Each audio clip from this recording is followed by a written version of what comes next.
আমাদের বিচ্ছেদের পেছনে আর একটা মানুষের হাত ছিল। তিনি হলেন আমাদের পাশের বাসার খালা। থার্ড পার্সন হয়ে তিনি আমাদের সম্পর্কটা নষ্ট করে দিয়েছেন। ও আফরিনকে বলতো আমি নাকি আফরিনের সাথে টাইম পাস করি, আমি নাকি ওকে বিয়ে করব না। এটা ছাড়া আরো অনেক কিছু বলে আমাদের মাঝে দূরত্বর সৃষ্টি করেছে। আর এই দূরত্ব থেকেই আজ আমাদের বিচ্ছেদ। আমি আফরিনকে অনেক বুঝিয়েছি যে দেখো, আমি যদি বিয়ে করি তাহলে তোমাকেই করব। তাও সে বিশ্বাস করেনি। আমার এতদিনের ভালোবাসা একটা মানুষের মুখের কথাই শেষ করে দিল। আমি আমার খালাকে কোনোদিন ক্ষমা করব না। তার কারণে আমার জীবনটা আজ নষ্ট হয়ে গেল। কি ভাবছেন আমার ভালোবাসার মানুষটার থেকে আলাদা করে ভালোই আছেন? থাকেন, সমস্যা নেই। রিভেঞ্জ অফ নেচার বলে একটা কথা আছে, জানেন তো? প্রকৃতি আপনার হিসাব ঠিকই নিয়ে নিবে, আজ না হয় কাল, শুধু সময়ের অপেক্ষা। সেই দিন হয়তো আমার কাছে ক্ষমা চাওয়ার মুখটাও আপনার থাকবে না। আমাকে আমার ভালো থাকার মানুষের থেকে আলাদা করে আপনি কখনোই ভালো থাকতে পারবেন না। আচ্ছা, একটা কথা বলেন তো, কি পেলেন আফরিনকে আমার থেকে আলাদা করে? আমি তো আপনার কোনো ক্ষতি করিনি। আমি আপনাকে নিজের খালার মতোই দেখেছিলাম। আজ তারা এই প্রতিদান দিলেন। আপনার এই কাজ আমি কখনোই ভুলতে পারবো না। আমার দীর্ঘশ্বাসগুলো আপনাকে ভালো থাকতে দিবে না, দেখে নিন। আমি আফরিনকে পাওয়ার জন্য আমার ফ্যামিলির কাছে আজ খারাপ ছেলে, আমার ভাই বোনদের কাছে খারাপ ভাই, আমার নিজের খালার সাথে আজ 2 বছরের কোনো সম্পর্ক নেই আমার, শুধু ওকে পাওয়ার জন্য। দিন শেষে আমি ওকে হারিয়েই ফেললাম। আজ আমাদের বিচ্ছেদের 6 মাস হয়ে গেল। তারপরও ওর প্রতি আমার ভালোবাসা একটুও কমেনি, বরং আগের থেকে বেশি মিস করি, বেশি ভালোবাসি। আমি ওকে কখনো ভুলতে পারবো না। ওকে পেয়ে গেলে হয়তো আমার চাওয়ার কিছুই থাকতো না। আর জীবনে যত না পাওয়ার গল্প আছে, ওকে পেয়ে গেলে হয়তো সব না পাওয়ার গল্পগুলো ভুলে যেতাম। আফরিন, আমি তোমাকে কিছু কথা বলতে চাই। আমি জানি তুমি যার সাথে আছো ভালো আছো। আমি চাই তুমি ভালো থাকো, সেটা যে কারোর সাথে হোক না কেন। আর একটা কথা, আমি অনেকবার চেয়েছি তোমায় ঘৃণা করতে, কিন্তু কখনোই পারিনি।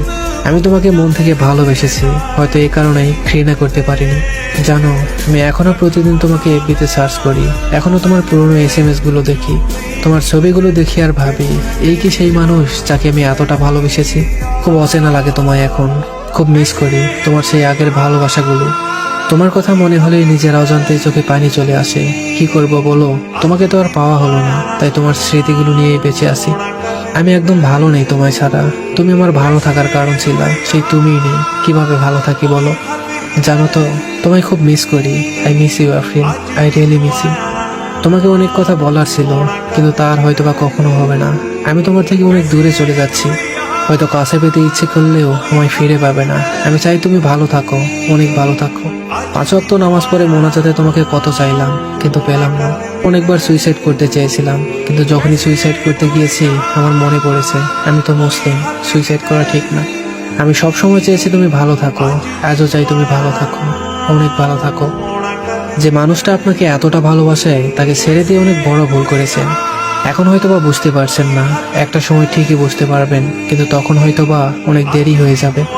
একটাবার ভেবে দেখতেও তো পারতেন যে মানুষটা আপনাকে ছাড়া কিছুই বুঝতো না, সেই মানুষটা আপনাকে ছাড়া কিভাবে থাকবে, কিভাবে ভুলে থাকবে আপনাকে।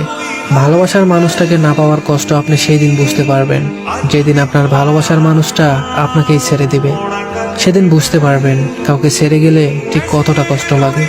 হয়তো আপনার নতুন অনেক মানুষ হয়েছে, নতুন ভালোবাসার মানুষ হয়েছে।